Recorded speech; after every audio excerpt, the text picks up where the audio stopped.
আওয়ামী লীগ এবং জাতীয় পার্টির জাপা রাজনীতি ছেড়ে বিএনপির আদর্শে অনুপ্রাণিত হয়ে দলটিতে যোগদান দিয়েছেন লালমনিরহাট সদর উপজেলার ৯টি ইউনিয়নের ৫৬ জন নির্বাচিত ইউপি সদস্য। শনিবার ৮ নভেম্বর রাত ৮টার দিকে লালমনিরহাট জেলা পরিষদ মিলনায়তনে এক জাঁকজমকপূর্ণ মত বিনিময় ও যোগদান অনুষ্ঠানের মাধ্যমে তারা আনুষ্ঠানিকভাবে বিএনপিতে নাম লেখান। এর আগে গত ২০ অক্টোবর বিকেলে মহেন্দ্রনগর ইউনিয়ন পরিষদ হলরুমে তারা একযোগে পদত্যাগ করার ঘোষণা দিয়ে পদত্যাগ করেন।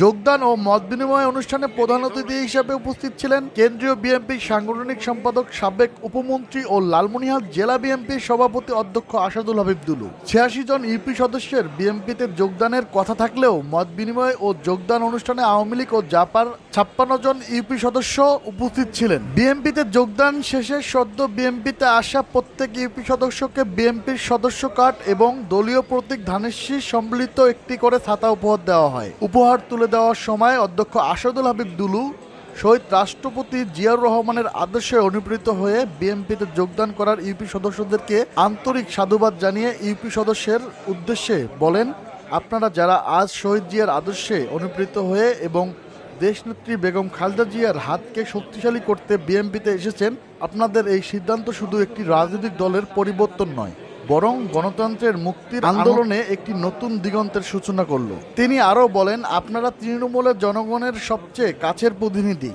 আপনাদের এই যোগদান প্রমাণ করে যে দেশের মানুষ এখন পরিবর্তন চায়, তারা স্বাধীন ভোটাধিকার এবং গণতন্ত্রের মুক্তি চায়।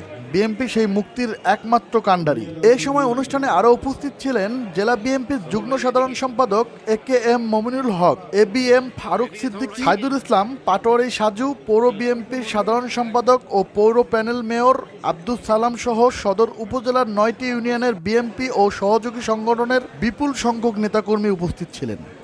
KL Bangla news, Lalmonirhat.